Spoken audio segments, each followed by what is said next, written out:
If you want a movie that is a representation for gay people, Drive-Away Dolls is not it. This movie is terrible.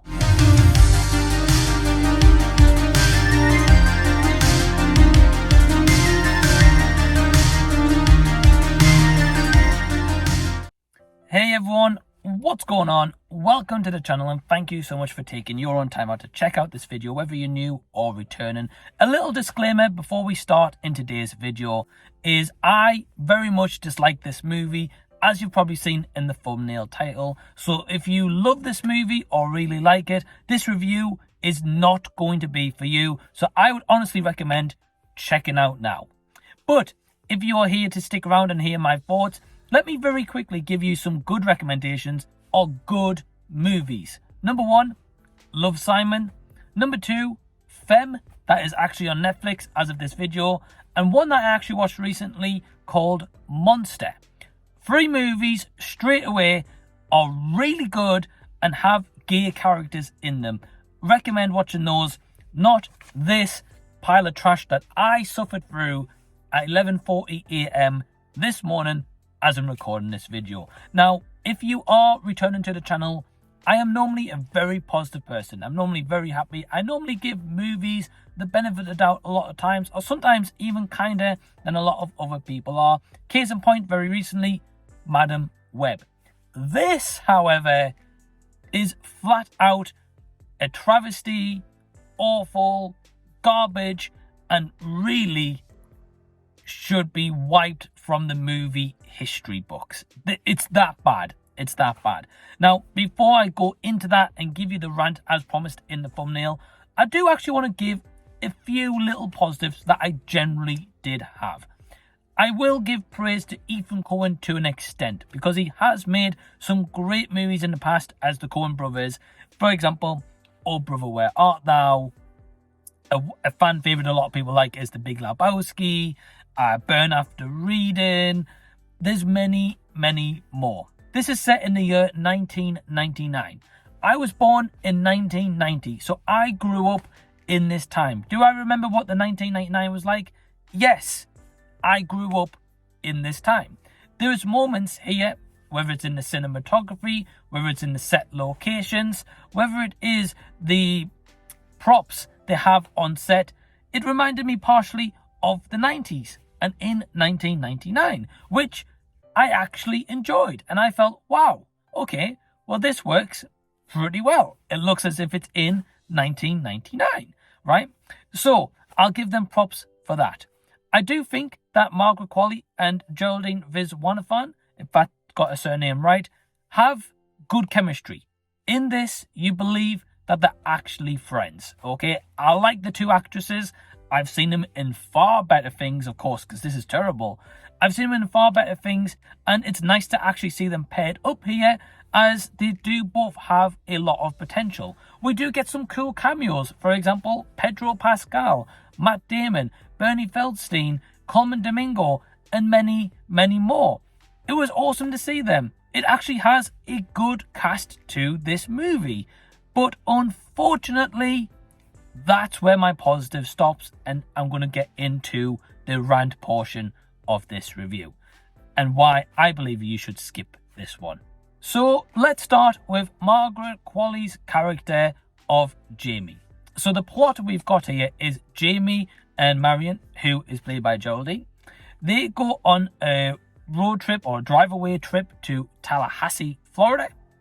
And when they're on this trip in this drive-away car, they find out that this car has got a briefcase in and there's criminals after them.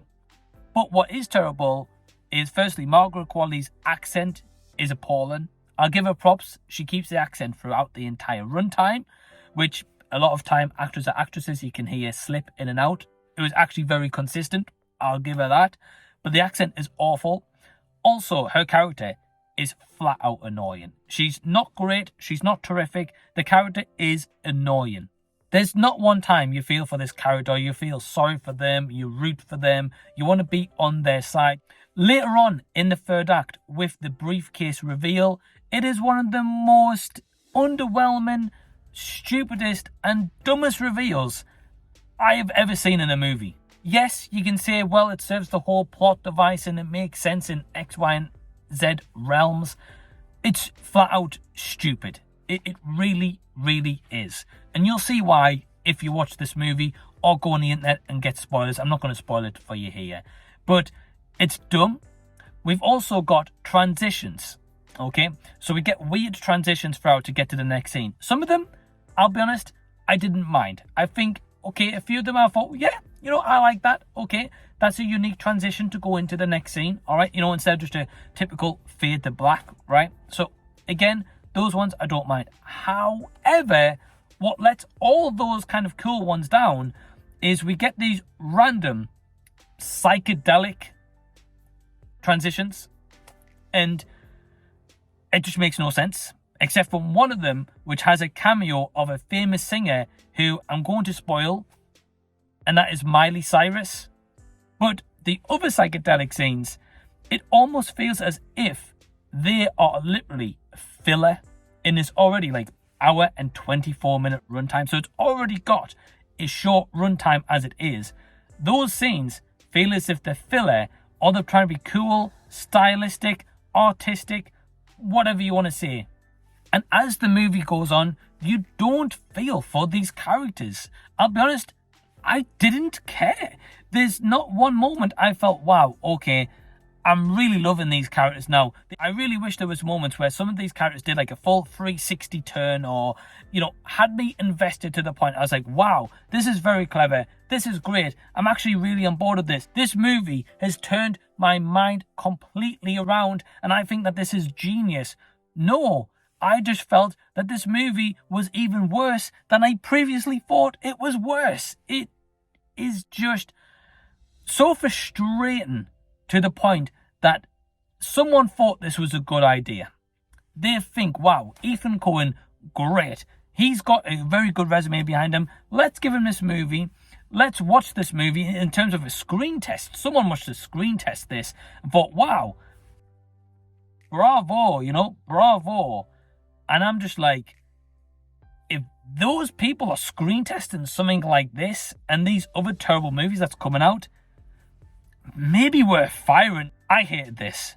I really, really did. If I'm going to be kind in terms of a score, I'm not going to give it half a star, but I will give it a 1 out of 5. And that is me being generally kind and trying to not be so negative and riled up like I am. But have you seen Drive-Away Dolls?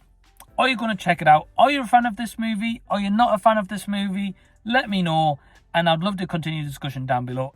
Please be civil and respectful. Again, this is my own personal opinion. You may love this, and if you do, fair play, but it just wasn't for me. Give the video a big thumbs up. Subscribe to the channel if you already haven't. Also, big thank you to all my awesome patrons who help to support the channel. If you want to join Patreon, click the link down below in the description box and feel free to join. It's only £2 per month. In the meantime, if you've missed out on these videos or you don't know about these videos, click over here, check those out. And until next time I see you guys, I'll be seeing you later.